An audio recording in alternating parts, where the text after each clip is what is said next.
এবার police checkpost আছে। আমার চেহারাতে সবসময় আসিতে চেহারা দেখে মনে করেন নাকি ইন্ডিয়ান ভিসা নিয়েছি, বাংলাদেশি পাসপোর্ট নিয়েছি।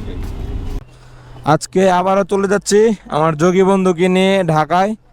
আমার ইন্ডিয়ান ভিসা আনতে না, ইন্ডিয়ান না, বাংলাদেশি পাসপোর্ট আনতে। ইন্ডিয়ান ভিসা আর বলবো না, তার কারণ হলো আমি বারবারই যতবার দিছি প্রত্যেকবারই রিজেক্টেড, ভিসা পাই নাই। এবার গিয়েও পাবো না জানি, তাও যাচ্ছি। এই জন্যই বললাম যে ইন্ডিয়ান ভিসা আনতে যাচ্ছি না, আমার বাংলাদেশি পাসপোর্ট আনতে যাচ্ছি। আমরা এখন আছি সাহেবপ্রতাপ মোড়।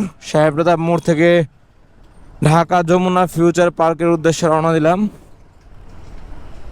আশা করি কাজ শেষ করে আল্লাহ পাক যদি সহায় হয় 2টার মধ্যে নরসিংদী, আবার 2টা অথবা সর্বোচ্চ 3টার মধ্যে নরসিংদী থাকবো। এখন বাজে প্রায় 10:30।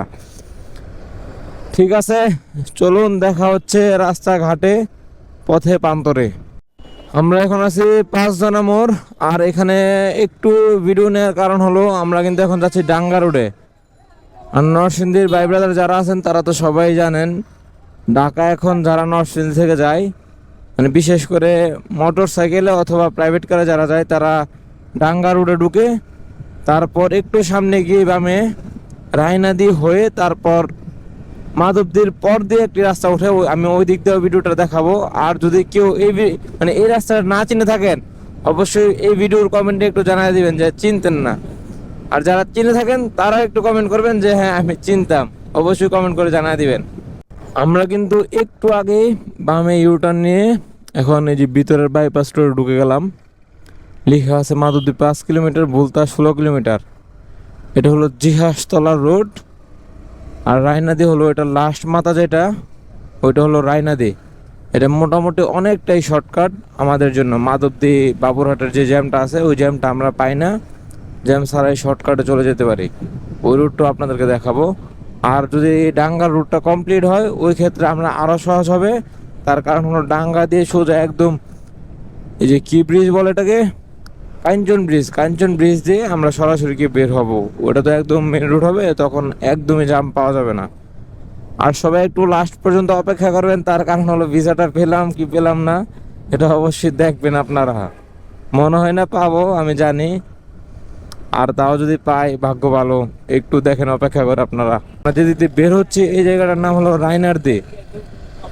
রায়নারদি দিয়ে বের হবো একদম সরাসরি ঢাকা সিলেট হাইওয়েতে। এই যে চলে আসলাম আমরা ঢাকা সিলেট হাইওয়ে। আর এদিক দিয়ে সরাসরি ডান হয়ে তারপর আমরা রুখবো সনপাড়া দিয়ে চলে যাব 300 ফিট হয়ে যমুনা ফিউচার পার্ক ইনশাল্লাহ।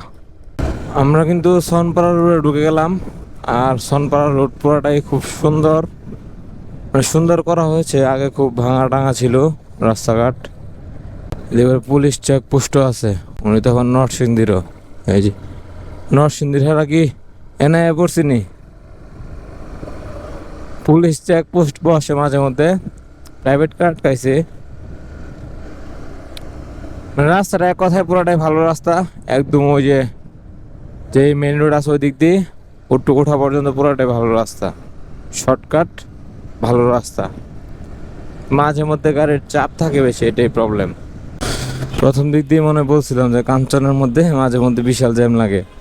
আজকেও মোটামুটি ভালোই জ্যাম লাগছে মেন রোডের অনেক আগে থেকে। এই যে মেন রোড কিন্তু মোটামুটি ভালোই দূরে, তার অনেক আগে থেকে বিশাল জ্যাম। আর এই রিক্সাগুলো গিয়ে জ্যামটা আরও বাড়ায় দিবে, পুরোটা একটা ক্যাচার লাগাই দেবো এই রিক্সাগুলো গিয়ে, রিক্সা অটো। চলে আসলাম কাঞ্চন টুল বক্স পাস করে ব্রিজে উঠবো। ব্রিজে উঠার আগে রাস্তার অবস্থা খুবই জঘন্য, মারাত্মক লেভেলের জঘন্য। আর নতুন এই যে নতুন ব্রিজ হচ্ছে, মনে হয় আরও প্রায় বছরখানেক লেগে যাবে। রাস্তাটা প্রায় 4-5 মাস 5-6 মাস হবে এই অবস্থা, ঠিক করতেছে না, কি কারণে জানি না। যাক, ওই ব্রিজটা হইলে, রাস্তাটা বড় হইলে মোটামুটি এই রোডের জ্যামটা অনেকটাই কমে যাবে। প্রচুর জ্যাম থাকে এই রোডে, প্রচুর জ্যাম। চলে কিন্তু আসলাম 300 ফিট, আর বেশিক্ষণ লাগবে না। 300 ফিট যেহেতু চলে আসছি, আর হয়তো 15 মিনিটের মতো লাগবে ফিউচার পার্ক যেতে ইনশাল্লাহ। 300 ফিট শেষ করে চলে আসলাম কুড়িল বিশ্ব রুট।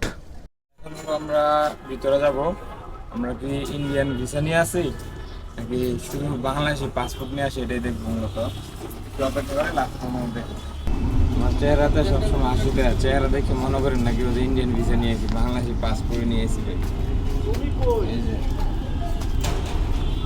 এটা শুধু এটা ফাঁকা, টোটালি ফাঁকা, ফাঁকা খারাপ। এই যে পানি দিয়ে দিছে, আচ্ছা একটু একটু থাক খামুনে। তাও ঠান্ডা হয় নাই, পানি ঠান্ডা পানি দেওয়ার পরও ঠান্ডা হয় নাই। দুঃখ বাক্রান্ত মন নিয়ে যমুনা ফিউচার পার্ক থেকে বেরিয়ে গেলাম। কপাল খারাপ, ভিসা দেয়নি।